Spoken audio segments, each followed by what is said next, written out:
dari kelompok 1 ingin mempresentasikan hasil kerja kami pada materi pengujian hipotesis mata kuliah Statistika Dasar Prodi Pendidikan Fisika Fakultas Keguruan dan Ilmu Pendidikan Universitas Nusa Cendana. Baik, kesempatan berikutnya saya berikan kepada teman saya sebagai pemateri pertama. Baik, saya di sini membawakan materi yang pertama, yaitu konsep dasar hipotesis dalam statistik. Nah, pertama-tama perkenalkan, nama saya Afriani Matilda Yasin. Jadi, yang pertama, konsep dasar hipotesis dalam statistik. Nah, dalam penelitian, hipotesis itu sebagai pernyataan tentang parameter populasi, di mana definisi hipotesis statistik yaitu yang pertama pernyataan mengenai parameter suatu populasi. Nah, definisi hipotesis yang kedua itu hipotesis itu disusun berdasarkan informasi dari sampel, yaitu data yang dihitung. Nah, ada juga perbedaan antara statistik dan parameter. Yang pertama itu statistik dari sampel. Nah, statistik dari sampel itu merupakan ukuran yang dihitung dari data sampel. Nah, contohnya itu rata-rata, simpangan baku, varians, dan koefisien korelasi. Yang kedua yaitu parameter dari populasi, di mana parameter dari populasi itu merupakan ukuran yang melekat pada populasi. Contohnya itu rata-rata, simpangan baku, varians, dan koefisien korelasi.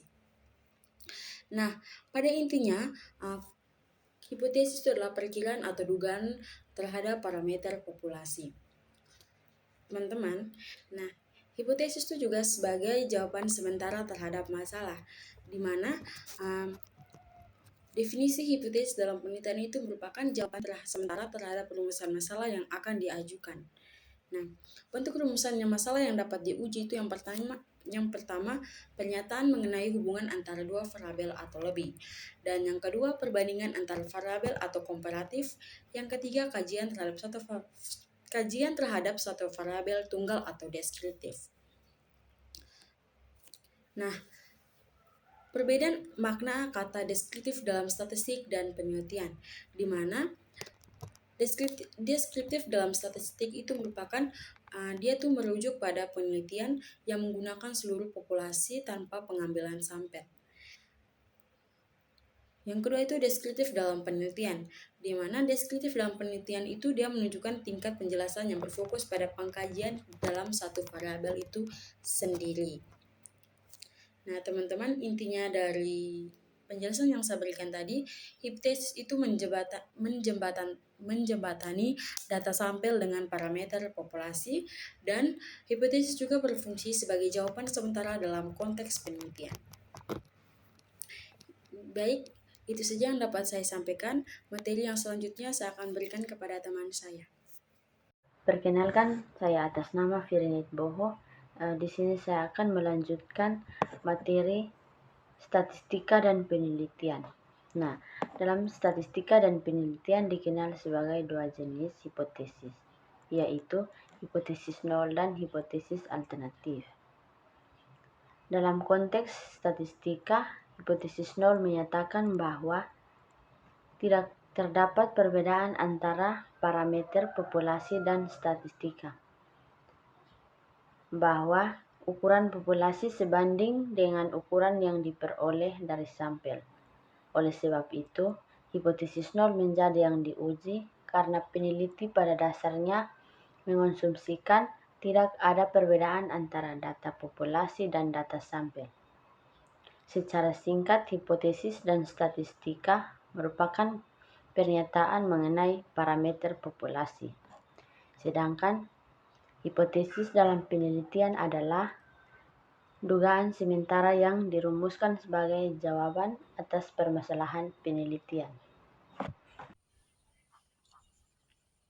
Baik, perkenalkan, nama lengkap saya Yasinta Yolanda Owambaru.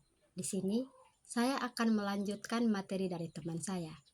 Dalam penelitian, hipotesis nol menyatakan tidak ada, tetapi bukan tidak adanya perbedaan antara populasi dan data sampel, tetapi bisa berbentuk tidak adanya hubungan antara satu variabel dengan variabel lain. tidak adanya perbedaan antara satu variabel atau lebih pada populasi atau sampel yang berbeda, dan tidak adanya perbedaan antara yang diharapkan dengan kenyataan pada satu variabel atau lebih untuk populasi atau sampel yang sama. Baik, materi yang berikutnya ada 3 bentuk rumusan hipotesis. Yang pertama, hipotesis deskriptif. Hipotesis deskriptif merupakan perkiraan atau dugaan mengenai nilai suatu variabel tunggal atau variabel mandiri tanpa melibatkan perbandingan maupun hubungan dengan variabel lain. Sebagai contoh, apabila rumusan masalah penelitian bentuknya seperti contoh di bawah ini, maka hipotesis sementara yang diajukan termasuk ke dalam hipotesis deskriptif. Yang pertama, berapa tingkat daya tahan lampu merek X? 2. Bagaimana tingkat produktivitas padi di Kabupaten Klaten? Ketiga, berapa lama umur pakai lampu merek A dan B? 4. Bagaimana kualitas gaya kepemimpinan di lembaga X? Dalam perumusan hipotesis statistik, antara hipotesis 0 HO dan hipotesis alternatif HA selalu berpasangan. Bila salah satu ditolak, maka yang lain pasti diterima, sehingga dapat dibuat keputusan yang tegas, yaitu kalau HO ditolak, pasti HA diterima. Hipotesis statistik dinyatakan melalui simbol-simbol. Perkenalkan, nama saya Marta Ikese. Di sini saya akan melanjutkan pembahasan materi dari teman saya yang sebelumnya. Nah, di sini saya akan menjelaskan mengenai hipotesis komparatif. Nah, hipotesis komparatif ini merupakan pernyataan yang mengandung dugaan mengenai perbedaan nilai suatu variabel pada 2 atau lebih kelompok sampel yang berbeda. Nah, di sini ada juga contoh rumusan masalah yang bersifat komparatif beserta hipotesisnya.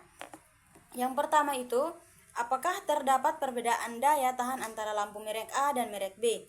Dan yang kedua itu, apakah terdapat perbedaan tingkat produktivitas kerja di antara pegawai golongan 1, golongan 2, dan golongan 3? Oke, baik. Terima kasih atas waktu dan kesempatannya. Nama saya Emmanuel Gerimu. Langsung saja, berdasarkan rumusan masalah yang telah dijelaskan sebelumnya oleh kawan saya, hipotesis dapat dirumuskan sebagai berikut. Yang pertama, tidak ada perbedaan daya tahan antara lampu merek A dan merek B. Yang kedua, daya tahan lampu merek B paling rendah sama dengan daya tahan lampu merek A. Yang ketiga, daya tahan lampu merek B paling tinggi sama dengan daya tahan lampu merek A. Berdasarkan 3 hipotesis di atas, hipotesis statistik dapat dirumuskan sebagai pengujian dua pihak.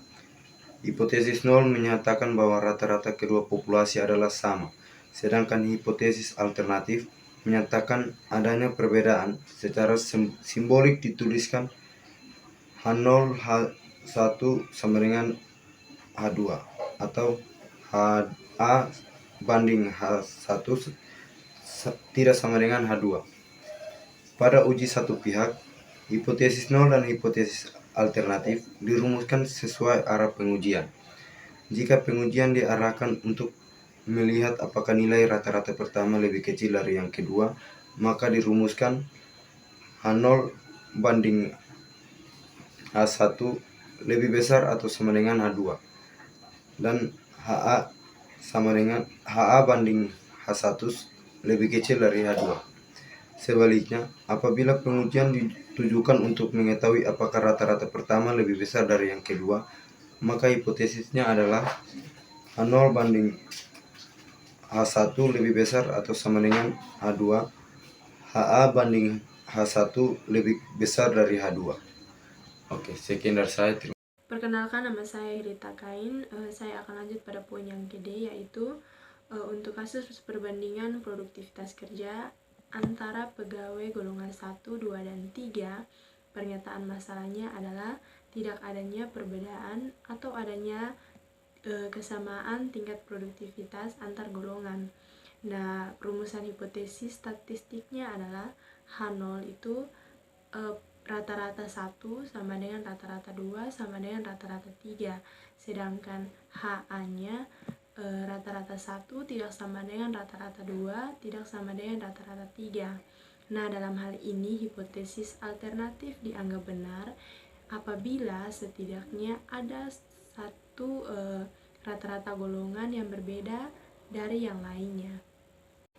Selanjutnya, hipotesis hubungan atau asosiatif. Hipotesis asosiatif merupakan pernyataan yang mengemukakan dugaan adanya hubungan antara dua variabel atau lebih. Nah, sebagai contoh rumusan masalah yang bersifat asosiatif adalah apakah terdapat hubungan antara gaya kepemimpinan dan efektivitas kerja. Nah, berdasarkan rumusan masalah tersebut, hipotesis nol menyatakan bahwa tidak terdapat hubungan antara gaya kepemimpinan dan efektivitas kerja. Nah, secara statistik, hipotesis tersebut dapat dirumuskan sebagai H0 itu rho sama dengan 0, sedangkan HA itu rho tidak sama dengan 0. Simbol rho digunakan untuk menyatakan derajat atau kekuatan hubungan antar variabel. Dalam hipotesis 0 menyatakan bahwa dalam populasi tidak terdapat hubungan antara gaya kepemimpinan dan efektivitas kerja yang ditunjukkan dengan nilai korelasi sama dengan 0. Sebaliknya, hipotesis alternatif menyatakan bahwa terdapat hubungan antara kedua variabel tersebut yang ditandai dengan nilai korelasi tidak sama dengan 0, baik bernilai positif maupun negatif. Baik, perkenalkan nama saya Amelia Naulim dengan NIM 24010500008 semester 3. Di sini saya akan melanjutkan materi yang berikut itu dua kesalahan dalam pengujian hipotesis. Di sini ada dua kesalahan pengujian hipotesis. Yang pertama itu kesalahan tipe 1. Terjadi apabila hipotesis 0 yang sebenarnya benar justru ditolak, padahal seharusnya diterima. Peluang terjadinya kesalahan ini dinyatakan dengan simbol alfa. Yang kedua itu kesalahan tipe 2, merupakan kesalahan yang terjadi ketika hipotesis 0 yang sebenarnya salah justru diterima, padahal seharusnya ditolak. Tingkat kesalahan ini dilambangkan dengan simbol beta. Apabila nilai statistik yang diperoleh dari data sampel sama dengan nilai parameter populasi atau masih berada dalam rentang interval parameter populasi, maka hipotesis yang dirumuskan dapat diterima sepenuhnya dan tidak menimbulkan kesalahan. Sebaliknya, jika nilai statistik berada di luar nilai parameter populasi, maka akan muncul kemungkinan kesalahan yang besarnya semakin meningkat apabila perbedaan antara nilai statistik dan parameter populasi semakin jauh. Baik, saya lanjutkan. Besar kemungkinan kesalahan tersebut dikenal sebagai level of significancy atau tingkat signifikansi. Dalam praktik penelitian, tingkat signifikansi telah ditetapkan terlebih dahulu oleh peneliti sebelum pengujian hipotesis dilakukan. Umumnya tingkat signifikansi yang digunakan adalah 5% atau 1%.